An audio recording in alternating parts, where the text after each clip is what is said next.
Pumunta kayo Play Store at hanapin ang PowerMind then install pag okay na click play. Pag-login kayo ng Gmail account nyo para makapagsimula na. Maganda sa laro na te-invite and install game lang kayo may free coins ka na. Click coins sa taas then pindutin ang GCash logo. Pag okay na ilagay nyo lang ang GCash number nyo. Then save. Kung gusto mo more coins click invite maaari nyong gamitin code ko para may 1,000 coins ka.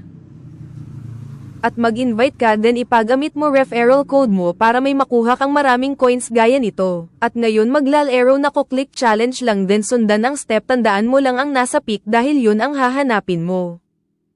Tulad ng nasa picture yun sa taas yun din ang hahanapin mo sa mga picture sa baba sana maintindihan mo. Kill.